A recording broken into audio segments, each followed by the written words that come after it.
Welcome, welcome everybody. Hello. Hello and welcome. Happy Wednesday. It always is, isn't it? That middle of the week. This is what gets you through it, isn't it? These talks. I know it is. Thank you so much for joining us. Welcome back if you've been here with us before, and welcome if you're a new face. It's awesome to see so many people joining us, even when the weather is getting nicer and we're allowed out a bit more now. But thank you so much for joining us. As some of you will know, this is part of I'm sorry, as some of you will know, I'm Rosie. I'm one of the Young Greens co-chairs, one of our hosts this evening. But also you'll know that this is part of a wide political education programme that we've been running over the last few months during lockdown, essentially because we recognise that in order to change the world around us, we need to understand it. And kind of red thread that's been taking us through this is the question of how did we get here? Why is the system, our neoliberal capitalist system, so broken? And what does the alternative look like and how can we get there? And during COVID, this has been revealed to such an extent. We've seen an economy of a crisis of economy, a crisis of society, a crisis of environment, and we've seen that the system doesn't work. And particularly this evening, we'll be exploring diving deep into the issue of how this crisis of economy has created huge impacts for workers of the world, especially those involved in our supply chains, international supply chains, people right at the bottom, especially right at the bottom of those global production networks. And we have the wonderful Harpreet Paul here with us this evening. Let me see your Zoom hands. I don't know how we do this. I'm sure we'd see whoops usually. But we have Harpreet Paul here this evening, who is a human rights lawyer, but also former co-director of People and Planet, and also a UK representative of Electronics Watch, which is a monitoring organisation of labour rights abuses in the electronics industry, specifically around the world, which works with public buyers, hospitals, schools, universities, to work together to put pressure on supply chains and suppliers through public buying power, which I'm sure she will tell us more about. Throughout just a word on the format. For this evening, Harpreet will be giving us a short presentation, but you can ask your questions at the end. If you do have questions, please stick them in the chat to Jane, who has in her name brackets questions here. If you send those through to her, we'll pull those together at the end and put them to Harpreet. If you need an accessible version of the slides that Harpreet is going to show, please do also just message Jane and she'll be able to get that to you as well. But without further ado, thank you everyone for joining, and thank you so much, Harpreet. We're really excited to hear from you this evening and delighted to have you. So over to you. Cheers. Thank you. Thank you all for being here today on this Wednesday evening. So as Rosie has already said, my name is Harpreet. I am the UK representative of an organisation called Electronics Watch. And Electronics Watch began with a very simple idea, in acknowledgement that while when you and I are choosing a new phone or a laptop, we can't impose human rights compliance, workers' human rights compliance, environmental safeguards in our contracts in that purchase, when we are members of a local authority or using a hospital or students, what we can do is ask those public institutions that have a responsibility to taxpayers as to how they use their money to do that work. So very simply, the idea that public procurement should and is already, that's my daughter refusing to get into the bath and to bed, we'll see how that goes, be a force for good. So before I go into the details of what that model looks like, just a very quick explanation of what the supply chain looks like. Or actually, let's start with what the issues are, which is what this slide is getting at. I'm just getting distracted by the struggle that's going on next door. So unfortunately, what we see in the global electronic supply chain are a host of issues, abuse of workers throughout the supply chain, particularly pernicious for migrant workers, exposure to toxic chemicals. We even see forced labour, debt bondage, and at the minerals and metals level, we also see child labour. Let's see if this works. Yes. So what does the supply chain look like? What we tend to see is the minerals and metals in most of our batteries. That's batteries for everything, incidentally, whether it's our phones, our laptops, even electric car batteries, tending to come from South America and the African continent. So things like cobalt particularly come from the DRC and Bolivia. And then those minerals, metals tend to get shipped to Southeast Asia, where you get the microchips, the kind of very small components of the things that make our final products. And once those things have all been made, they tend to go to larger factories that you see in North Asia, China, Eastern Europe. And at every stage of this, there are endemic and systemic workers' rights violations, exposure to toxic chemicals, differently at different layers of the supply chain. Currently, what Electronics Watch does is impose human rights due diligence requirements for the components and final assembly levels of the supply chain, and has some trials about to start with unions in South America related to the minerals and metals element of the supply chain as well.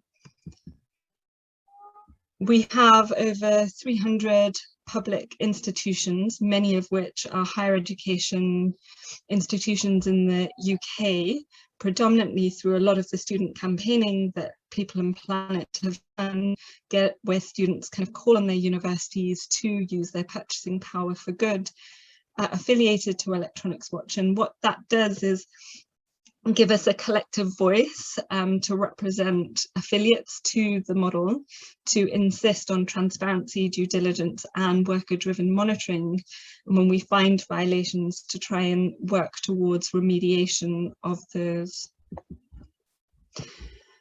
So what do these public institutions do once they're affiliated? What we work with them to do is to incorporate a whole host of Electronics Watch contract terms that seek compliance with the International Labour Organization conventions, the Child Rights Convention, and a number of other key human rights agreements.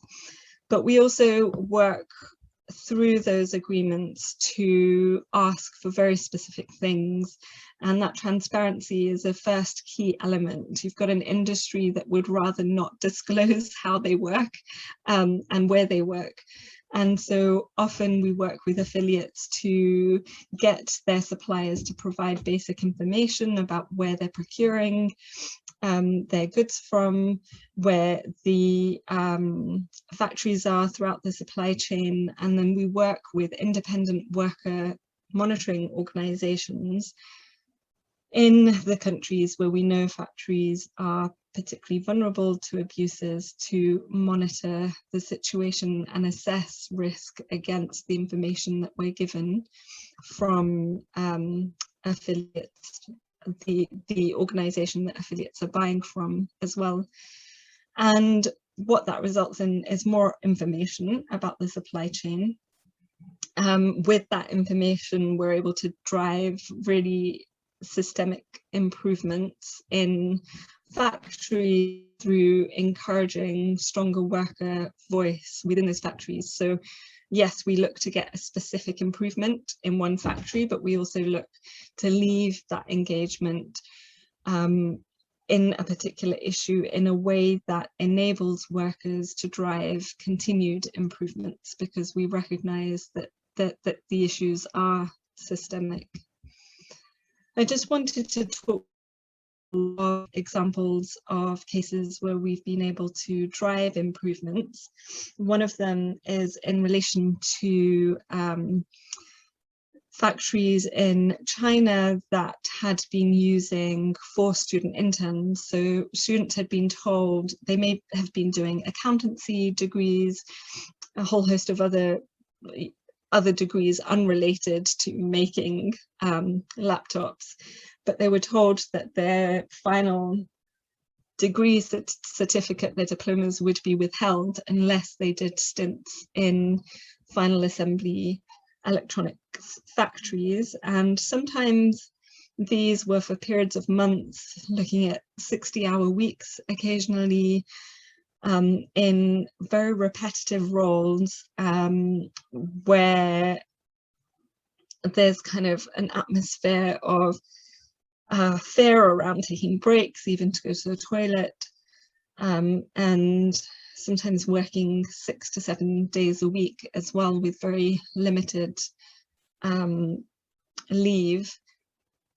And through engagement with Swedish county councils, with the brands in this case, we were able to get a commitment to stop using forced student interns. It's something that we continue to monitor, because there is a risk that in other factories that this continues, and we are getting reports of that. But one of the important things about the Electronics Watch model is that we work with independent monitors that are unrelated to the kind of corporate auditing model, where you go into a factory, you tend to speak to managers, you have a kind of checkbox exercise, and then you leave, and kind of after a paper-based exercise.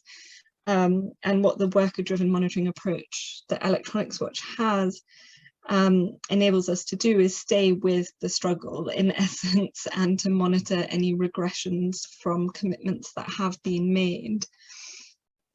One other thing about auditing, in contrast to this worker-driven monitoring approach, we have workers that work in factories that have been subject to auditing, and they've told us that managers have given them a laminated form, and the questions are in English, and they're told, they've given a template in essence that shows them which boxes to tick, and they just repeat that.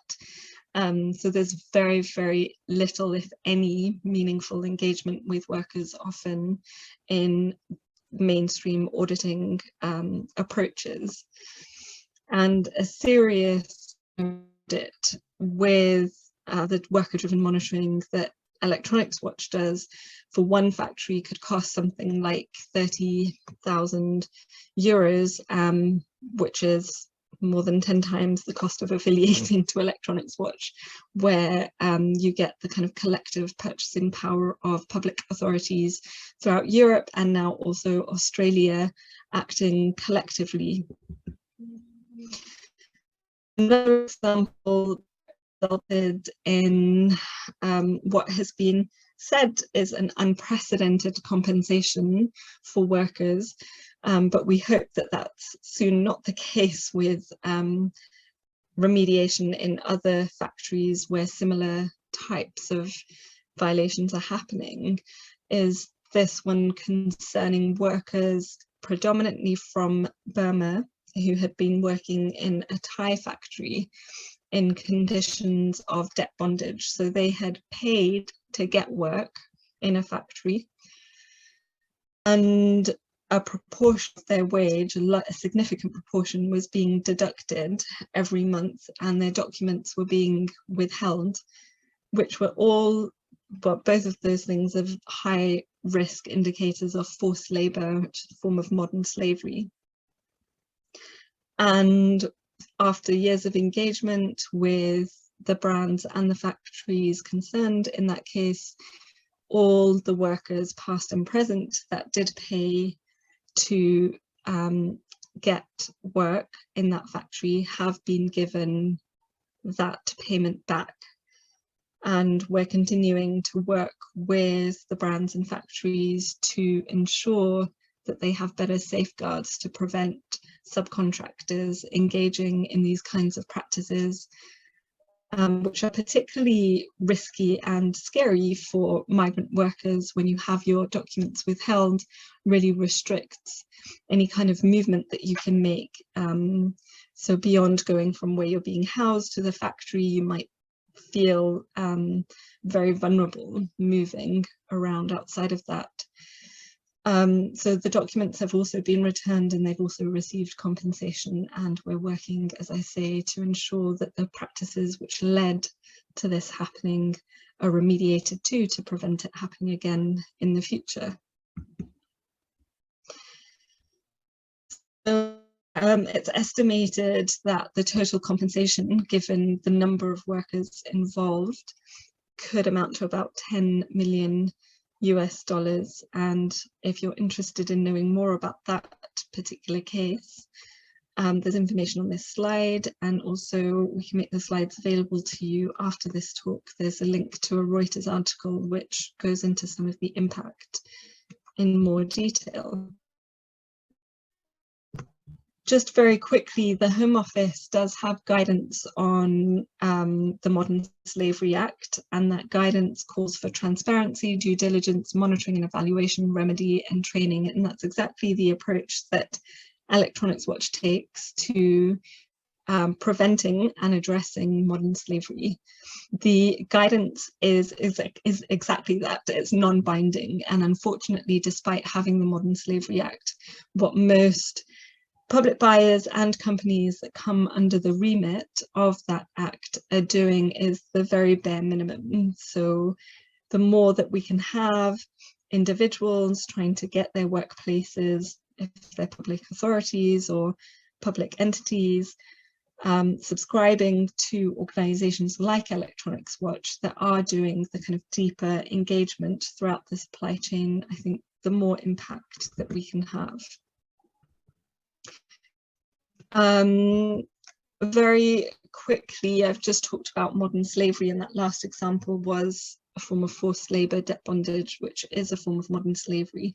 But Electronics Watch doesn't just deal with modern slavery. That's the kind of tip of the iceberg of the violation, and the abuses that sit under it are significant in and of itself. So the Electronics Watch Code of Conduct and the contract that we ask our affiliates to use with suppliers asks for compliance with a significant number of International Labour Organization standards, which include a broad range of workers' rights protections. And we think it's only by protecting those can you prevent most pernicious abuses, but also take a holistic approach to workers' rights. Very quickly, this case, this screenshot is taken from a really moving documentary called Complicit, which I would recommend to anyone. But I wanted to quickly talk about, just checking that I've got a couple of minutes, about a case study involving toxic chemical exposure in an Indonesian factory that Electronics Watch also worked on. There's a heavy amount of toxic chemical exposure, particularly in the components element of the supply chain, where people are dealing with the very, very small microchips and handling them with a lot of care in very dangerous circumstances. And what Electronics Watch was able to do in one Indonesian factory was to change the chemical that was being used and improve ventilation controls. And that has huge impact on health, where the chemical that was originally being used was linked to a whole host of health issues that had particularly pernicious consequences for female women in the factory that were interested in having children because of the risk to fetuses as a result of exposure to that toxic chemical being really high. But there are a whole host of widespread health issues. And just incidentally, there were cases involving toxic chemical exposure in Massachusetts and California when a lot of this work was being done in those places in the 80s. And there were a whole host of regulations that stopped it being used in the US, but unfortunately, practices continue throughout the global supply chain in countries that have fewer regulation.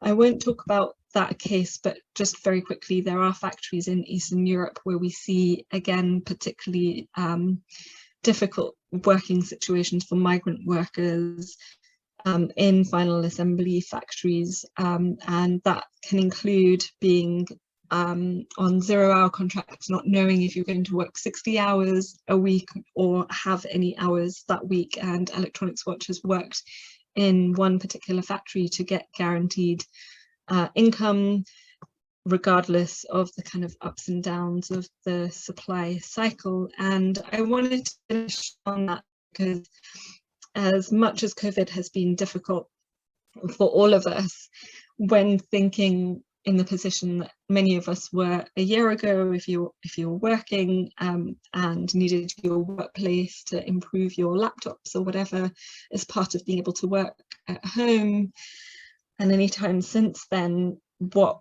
we all were collectively and perhaps unknowingly contributing to was increased demand at very, very short notice for workers throughout the supply chain. And what we saw were very poor controls in protecting workers to risks, but also reduced monitoring activity, because whilst workers in factories were not having workplace health and safety standards upheld given COVID risks, a lot of the monitoring organisations were trying to protect workers from enhanced risks. So there was limitation in moving from factory to factory for a lot of the worker-driven monitoring work. And although we have worked to improve the guidance going out to affiliates so that they can ask better questions, and also try and improve the way in which procurement happens to not kind of impose too much demand very quickly, there's a lot of work to do. I'll stop there for now and look forward to your questions. Terrific. Thank you so much, Harpreet. A round of applause, a Zoom applause, and you do your emoji thing, or in the camera if you got it on. Thank you so much for such a load of information in a short space of time, and we've had loads of great questions coming in as well on this, so I'm looking forward to this discussion very much. I'm glad we can be talking about it. It feels like an issue that has sort of slipped off the radar in recent years, and with COVID at the moment, maybe there's an opportunity to kind of highlight some of these wider issues. So in terms of questions, I think I'll kick off with one about the issues. Someone is just asking, sort of just as kind of touching on what you slightly started to speak about towards the end, was around what have been some of the biggest impacts of COVID-19 on workers in these specific supply chains. And the person has said, in some ways, I imagine factories might be closing down due to economic downturn, but in others, I imagine that due to sudden surge of internet use, etc., during lockdowns, there will be huge peaks in production and more work available, etc. But I'm just guessing. So yeah, a bit of a question about what has been the kind of what does that picture look like?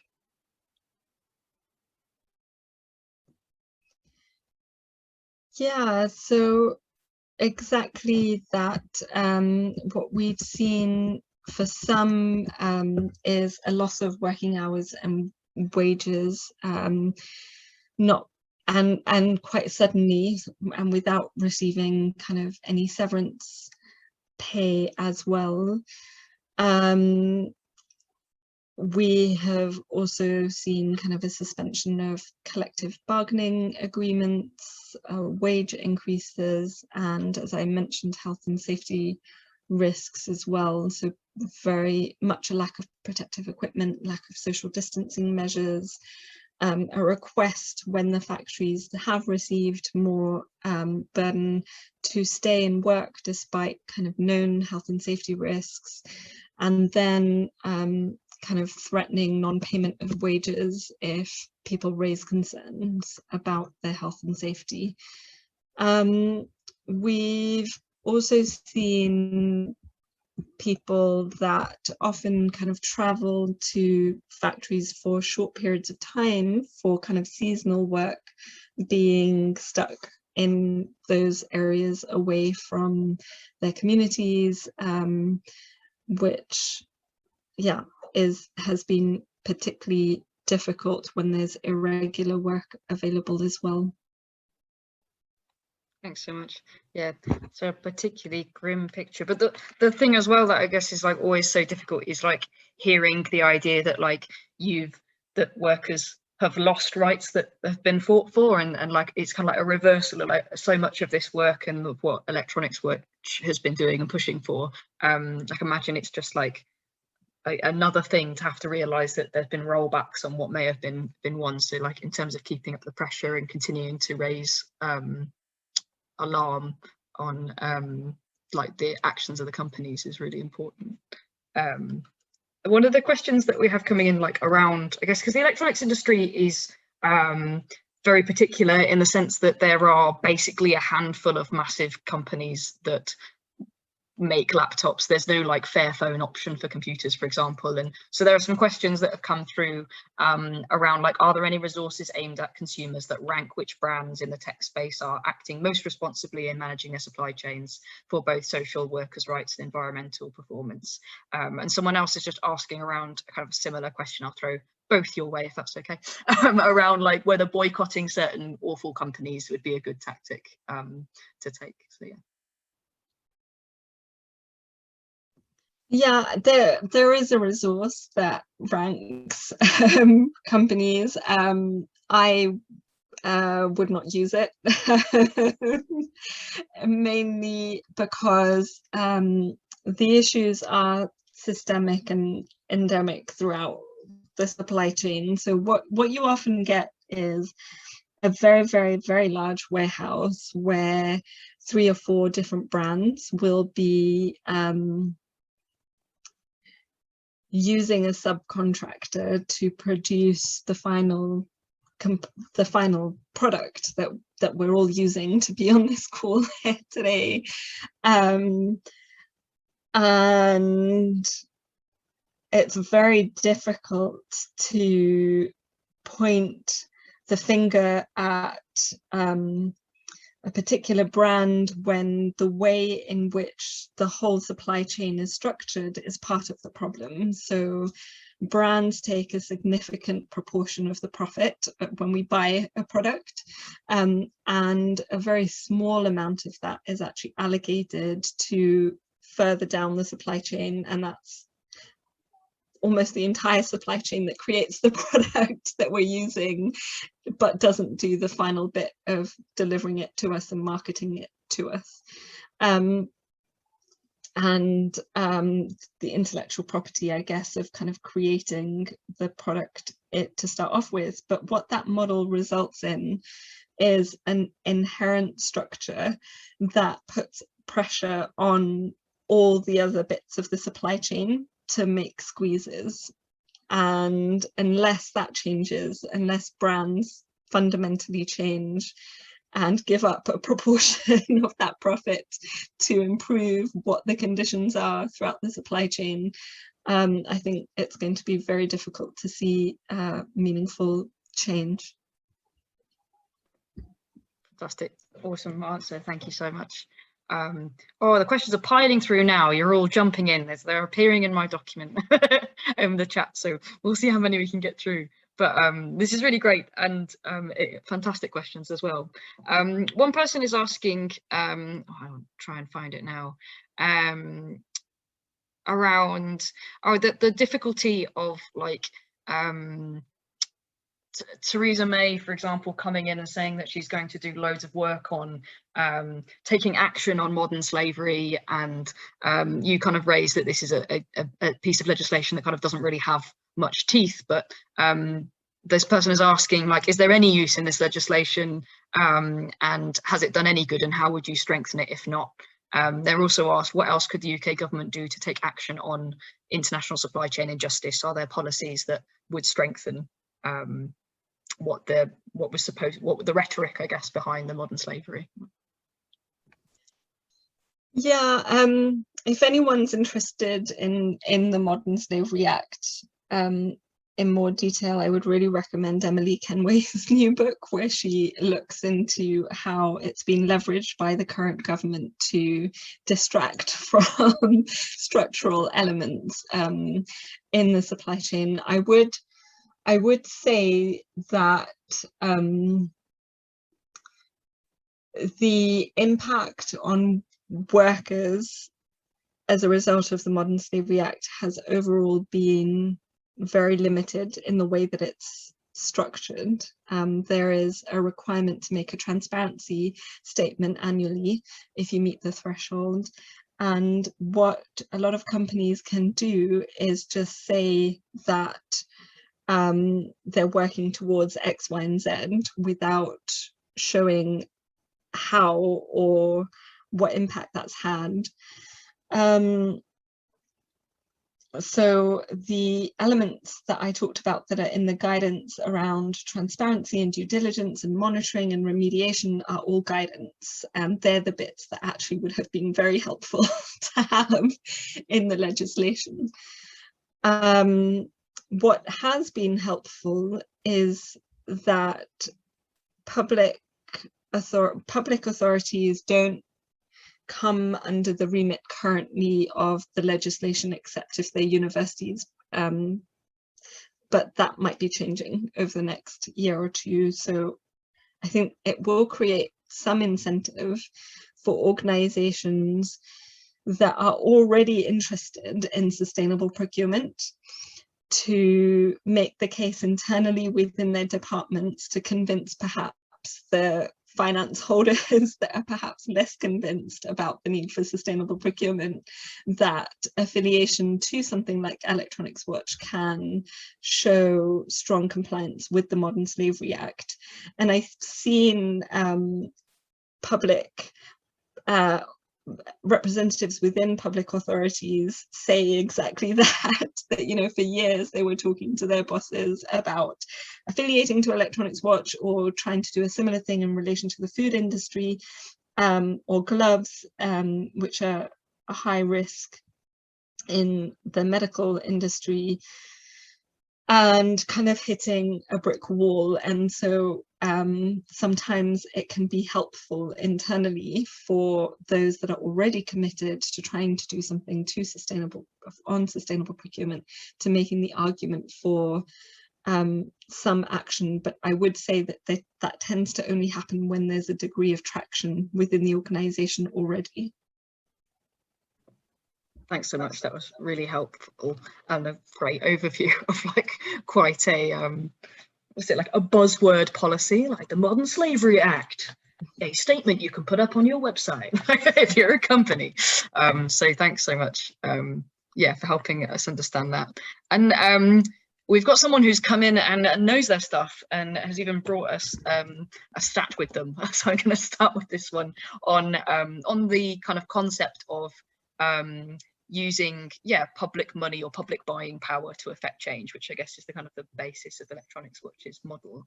And someone is saying that, you know, 290 billion pounds of public money is spent on goods and services annually. As the largest single purchaser of legal services in England and Wales, government is also in a prime position to use its market power to achieve positive social aims simply through being in a more strategic way. Being more strategic in the way it uses procures services. Sorry, this person's written a perfect question, I'm struggling with it. How can the government promote and support pro bono legal services delivery through policies on public procurement, such that the GND, the Green New Deal outcomes can be realised before climate breakdown? So kind of a different angle of using public buying power and legal services.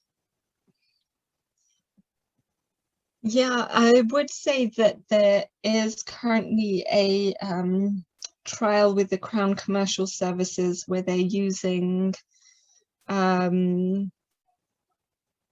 trial with Electronics Watch. So there's kind of, I think there is traction to kind of make the case that that there could be trials in relation to other industries, other services too, and in relation to kind of broader climate policies as well. I think there are ways in which would have to look at what the particularly, well, we're not in the EU anymore, but there's particular regulations around what you can and can't ask suppliers to do. But there is increasing talk about asking for suppliers to show compliance towards the Paris Agreement goal of limiting global average surface temperature rise to between 1.5 and 2 degrees. And I think there is also going to be movement around that to try and include climate goals as well in procurement going forward.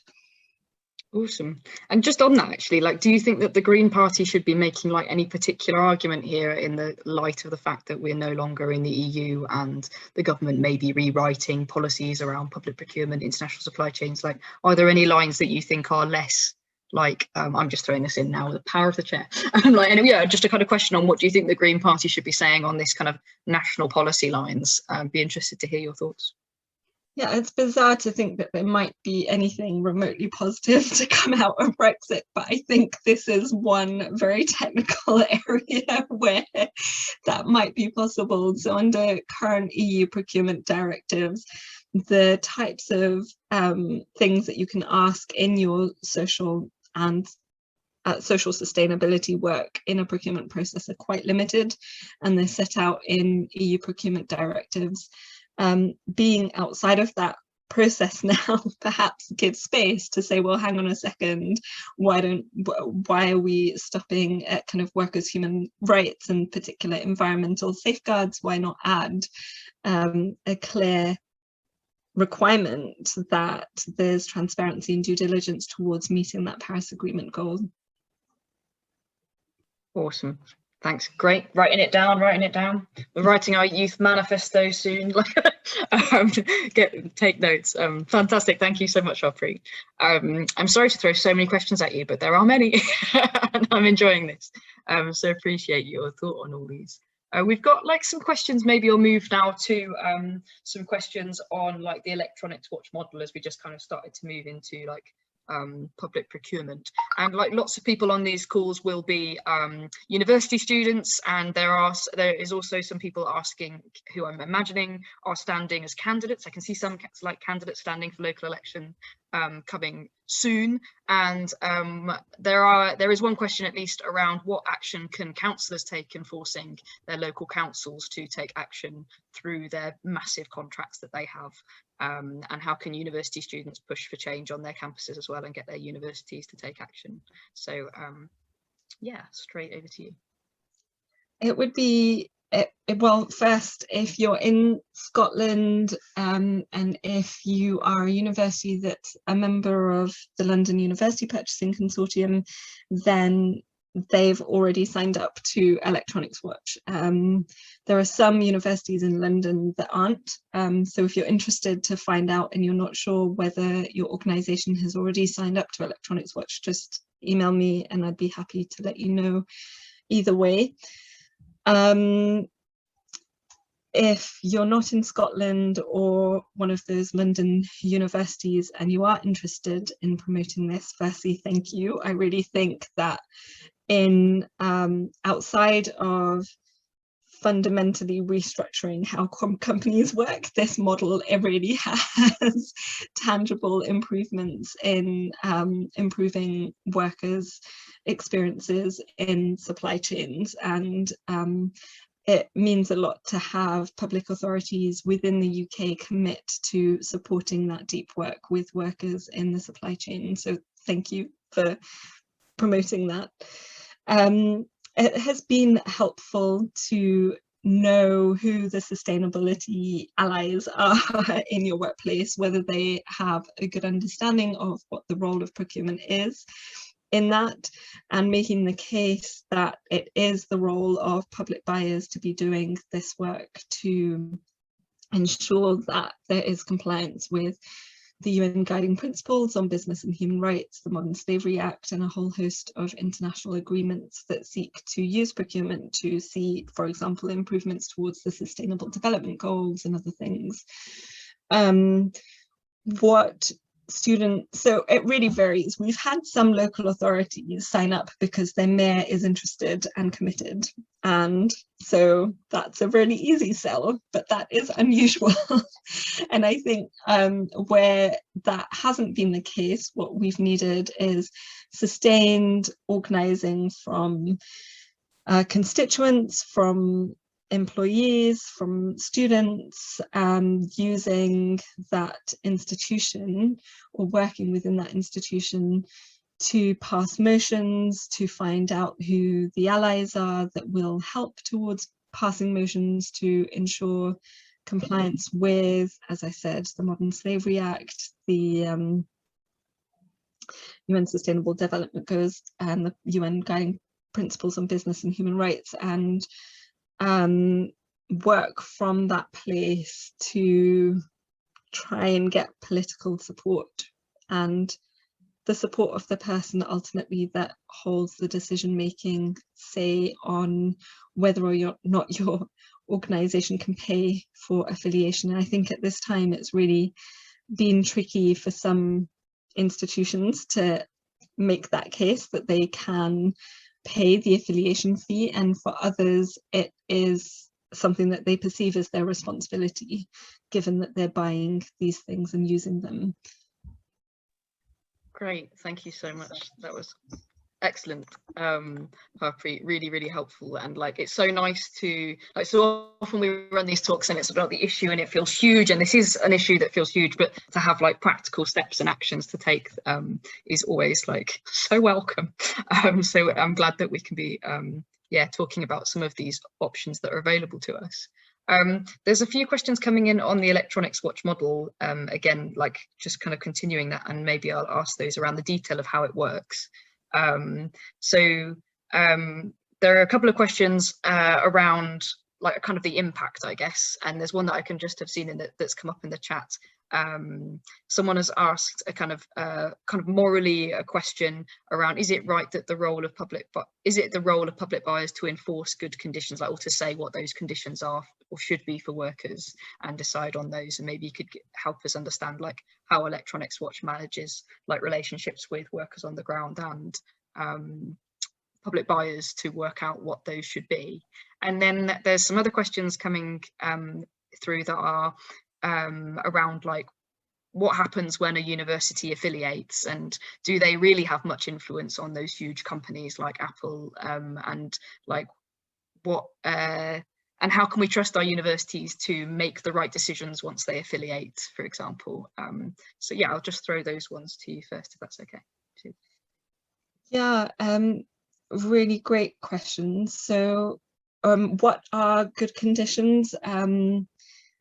They have been fought for decades under International Labour Organization negotiations, and as I mentioned, the UN Child Rights Convention and a number of other conventions that the EU Procurement Directive, when the UK was a member of the EU, said that they were justifiable reasons to seek compliance in social sustainability processes.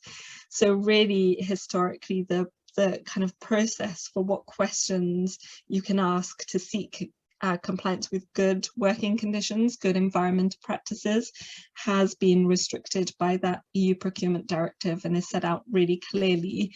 It includes ILO conventions, and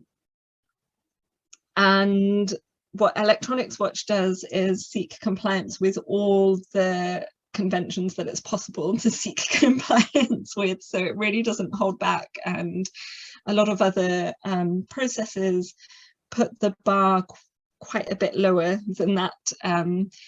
So in terms of the legal compliance, it's quite high and set out by what the law enables public buyers to do. Can universities have an impact? They already have had. So the example that I referred to earlier, involving debt bondage conditions of Burmese workers in Thailand, that remediation process lasted years and involved London and Scottish universities within the UK persistently asking for questions to be responded to, and really not accepting vague answers from suppliers, or accepting answers that were like, well, it's really difficult to get this information and we're not really sure what the subcontractors have done, and actually making clear that the UN Guiding Principles on Business and Human Rights really ask for due diligence. So even if they don't know the answer, it's their responsibility to find the answer out. And those universities were persistent and really contributed to, as I said earlier, what's been described as unprecedented, although we hope it's not, compensation for workers in that case. The Swedish county councils were really heavily involved in the student intern labour case, again seeking improvements in the factories concerned where that was abolished. And then the toxic chemical exposure case as well, and seeking a different chemical and improved ventilation controls. So they're just 3 examples that have had improvements, and we estimate have improved the lives of over 100,000 workers in the electronic supply chain. And that's not to say that that's enough, but they're tangible improvements. Thanks so much, Harpreet.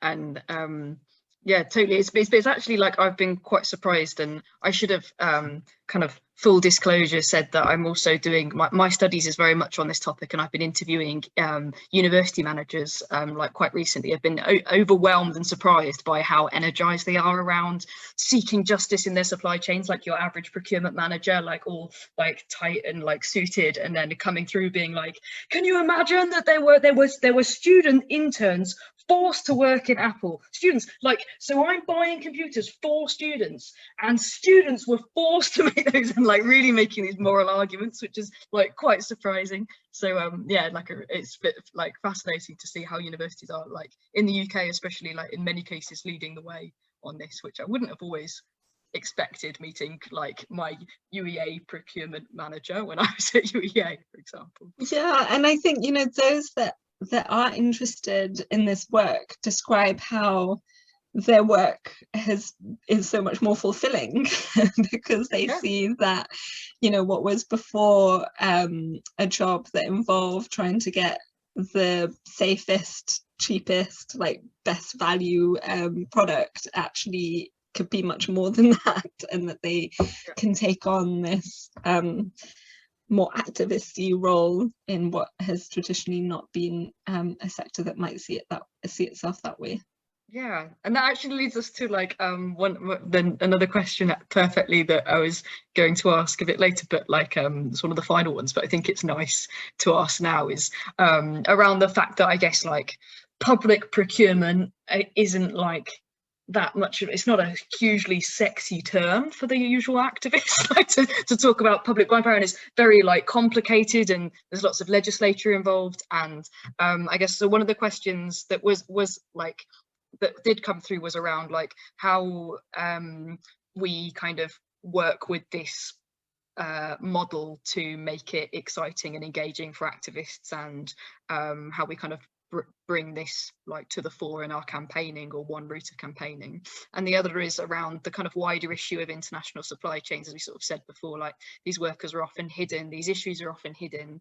And whilst we did see real surge in the student movement, for example, in the 90s, or like around anti-sweatshop campaigns in the mid-2000s, like that has really kind of fallen off the agenda, even though you would have thought this is like a kind of a key moment in COVID to kind of relight that fire. So there's kind of a question around framing and like mobilizing people and engaging people to take action on this issue, and to raise awareness about the kind of, well, basic atrocities happening in the supply chains of our computers, for example. Yeah, I think partly you've answered the question in the question, but I think there's a big role to be played in outlining exactly what the issues are and how systemic they are, because I think broadly people have an understanding that the systems are rigged and that there's some level of human rights abuse in everything, or a negative environmental result as a consequence of most of our choices. And I think that can lend itself to a feeling of I'm one small person fighting this massive thing. And I think being able to match the issue with the solution, that and the impact, and they don't need to know, most people don't need to know the EU procurement directive and how it was historically involved as to why we ask specific questions of suppliers. I think what people need to know is that there are really, really serious issues in the supply chain, and that there are concrete ways of addressing them through asking suppliers to be responsible for the workers in their supply chain, and that has made an impact. And that, I think, needs to be a really simple story that we try to tell. There are really serious issues, and we've made a contribution to addressing them through seeking serious due diligence and monitoring with workers throughout the supply chain, and giving specific case studies, which I've tried to do in relation to 3 factories. Thank you so much. And nice. And I've got another question here that I feel like I should have asked earlier, because now it doesn't fit with my nice narrative that I was trying to form, but but I think it's a good one, so I might just throw this one in, even though it seems like a curveball. Apologies. Or maybe you should have asked earlier, and then I might end on something like, I think something slightly different. So the question that has come in, which is brilliant, is today's failure of the Deliveroo launch on the stock market. So I'm not sure if everyone's caught this, but Deliveroo were launched an action today around investment of Deliveroo's, was it a switchover of some kind, like a sale of some part of Deliveroo on the stock market, in order to highlight the awful conditions that Deliveroo workers and pay issues that Deliveroo workers are currently engaging in. And so the question is, today's failure of the Deliveroo launch on the stock market shows the impact of targeting institutional investors. How could we use this lever to put pressure on manufacturers? And then the last question I'll just ask, as we're coming to the end now, is a bit of a big one, but what gives you hope moving forward in this area around trying to end exploitation in international supply chains? That's right. 2 really big questions, and I think shareholder action and addressing those that are financing through holding shares or investments in the companies throughout the supply chain has been shown to be quite successful recently. I think BlackRock, in relation to climate change issues, have seen some really significant victories. We've seen HSBC commit to ending investment in coal over the next 10 years as a result of some really clear shareholder and activist action as well. And I think that there is room for this. What I would say is that the electronics industry is a little bit, because of how interrelated it is, it's a little bit more tricky to ask. You're not seeking a transition. You're going to continue using laptops. So how you drive improvements means that the strategy needs to be different. And I would say this because I work for Electronics Watch, but I really think that this is a strategy that can really do that. What gives me hope is I think, if you've come on this call, that's probably a really corny thing to say, but that gives me hope you've taken time out from your Wednesday evening to show up and listen and hopefully do something about the condition of workers in the supply chain. And that's not easy to do at 8 o'clock in the middle of the week. So thank you. And I really think that what it takes is a resilience. We've had students engaged in campaigns with universities for years and not take no for an answer, and sit with procurement officials that quote technical elements of then a few years ago now, EU Procurement Directive, and give lots of reasons as to why they couldn't do something, and had students be persistent and resilient and know that they had a moral case and an engagement with Electronics Watch, that they had a legal case as to why these institutions could take action. And that kind of uncompromising spirit gives me hope too. Love it. Nice. And a round of applause on that to everyone. Thank you so much, Harpreet. That was tremendous. So great to have you. And yeah, we covered a lot of ground there in an hour. We did well. So sorry to put you through the so many questions. And we hope that your daughter's bath time went well, I'm sure, as well in the background. So managed with all distractions. He's not coping well with the time change. Everything is like an hour or two later than what it should be. I know the feeling. I know the feeling. Many of us do. So thank you so much for joining us. It was so incredible to have you like talk us through like such an extent of content, and also like with fabulous politics in there too. So I'm just going to share in the track. It is told you that the timing, the switch in time is affecting me too.